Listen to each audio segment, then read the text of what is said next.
Hey guys, my name is Bret Porter. Welcome to my YouTube channel.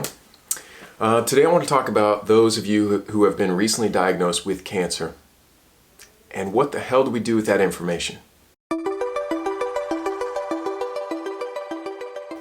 Something I didn't have were the kind of nuts and bolts steps. What is out there? What do I even do? Where do I start? Where do I begin? Alright, and not to go too far into my story, I was misdiagnosed January 6th with MDS, which is a blood cancer. I do have a gene mutation. I had to do a repeat bone marrow biopsy because of bad blood spicules, a bad sample. But I'm battling SIBO, Hashimoto's, hypothyroid, EBV. There's a couple things going on in my body that were markers for MDS. So now we are actively watching to make sure it doesn't turn into anything. There's that possibility, but that is out of my mind. I know that won't happen. And that's what I want to talk to you guys about too, is the mindset. But through personal experience, I watched my father pass away after a year and a half. I've had my grandfather, I had a close acquaintance, or an acquaintance pass away recently. I've had friends. Everybody has, right? But this is what I want to impart to you guys. Okay, here we are. So what are the steps? What do we do? What do we do with this massive bomb that just dropped, right? Do we kick, we cry, we scream? Yes. Yeah. All the above. Next step is reach out to loved ones. You'll want to surround yourselves in the coming days with loved ones, with people you trust and admire. And above all else, if you're going to tell friends and family, I didn't. I wanted to keep everything in and kind of deal with it and battle ram through it. But I also reached out to specific people. Make sure that you're surrounding yourself with people, with loved ones, with anybody who is positive. Okay? You want positive people in your life. Upbeat, positive people. And know that it's been in your body for a little while. You didn't just get it, so you don't have to jump to a treatment. Do not just jump into a treatment. Don't let and if your doctor wants you to, say no. Don't jump into it. If it's a massive surgery that needs to happen right now and something's pressing on something else in your body, yeah, that's different. If it's a surgery and a tumor and a very specific thing that maybe it's in your brain, I don't know what the situation is, but as far as like the dynamic duo treatments, the chemotherapy, the radiation, those, take your time, take a breath, vent, reach out to loved ones, don't jump into anything.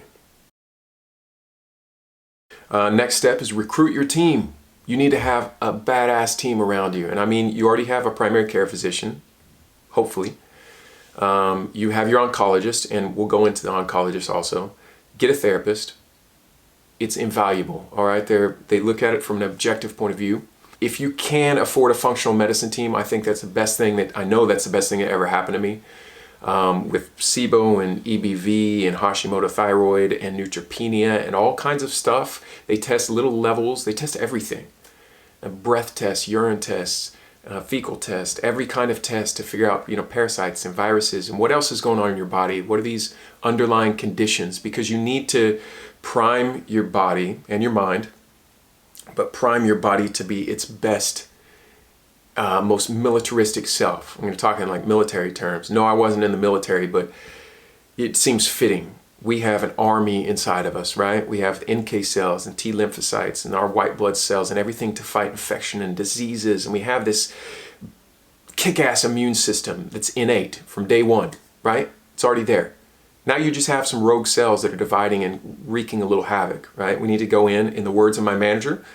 All right, Bret. Okay, so you got cancer, so now you go kill some fucking cells and get on with your life. It's that easy. But it is. We need to think like that, right? Let's go kill some fucking cells. So, we breathed, we vented, we've surrounded ourselves with loved ones, with positive people. We've recruited a team, right? We got our oncologist, our primary care, our functional medicine, if we can afford it. And if you can afford it, this was outside of my realm, but like a dietitian, nutritionalist, they would get you to help get you on track. Get 3 opinions. When you've been diagnosed, get 3 opinions and don't take no for an answer. And if they say they're tired of your questions, he or she is tired of your questions, then tough shit. Drop them, switch to somebody else. If you're not getting the support you need, this is your life we're talking about, right? You're saving your life, you're fighting for your life, and you don't have time for people to get in the way of that, or to be moody and don't have time for your questions or your concerns, or don't listen to how your body's feeling. They just go ahead and push their prescriptions. No, we don't have time for that. Do not just listen to the word of the doctor, and especially don't listen to them if they say there's nothing I can do. No, keep pressing. There's always options, always alternatives. All right, I don't know how many times I've heard of this doctor said this, and then reaching out to other oncologists, or in my case, hematologists that said a different thing, right? And who are you going to believe? That's why you get 3. It's unanimous. I would say 4 or 5. I would say get as many as you can. If you can get 5, that's great. Because if 2 say something, 3 say something else, you might want to get 6 to have 4 and 2. You know what I mean? But 1, don't take your, that's the problem that I got into.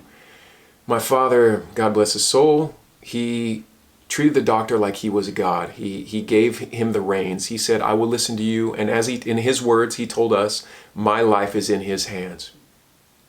So don't upset him. That's what he said. Don't upset him. My life is in his hands.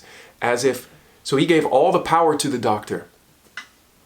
And after several rounds of chemo, I don't know how many prescriptions later, my father slowly died after a 1.5 years of small cell cancer that might have been preventable. It frustrates me, makes me emotional to talk about. But so get 3 opinions minimum.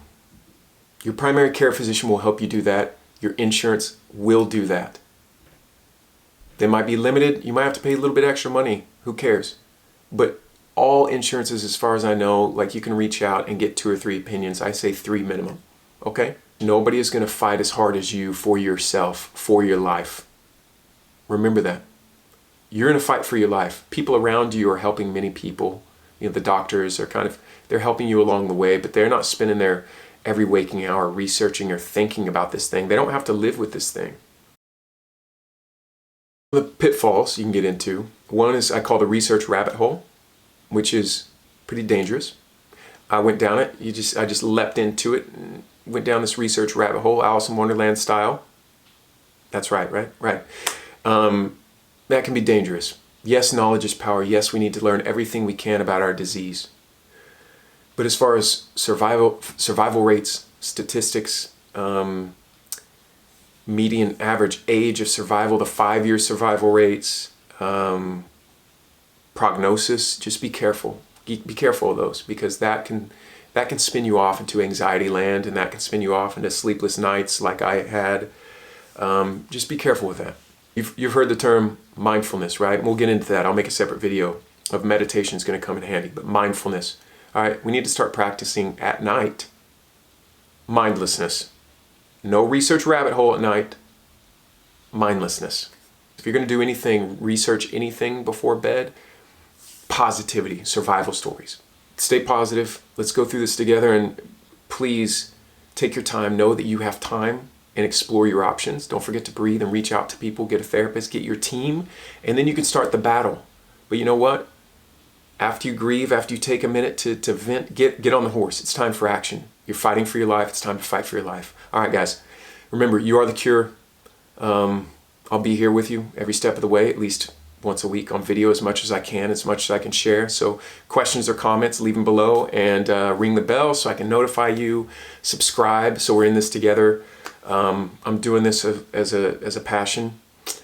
I'm not, there's no sponsors or anything here. I just have been affected. That's been a major part of my life, and I've been affected so much by this thing. I wanted to figure out how I can give this back to somebody, to have a nuts and bolts approach, a step-by-step approach to getting at this thing that we call cancer. Okay? So you guys, until next time, you are the cure. All right? Bye-bye.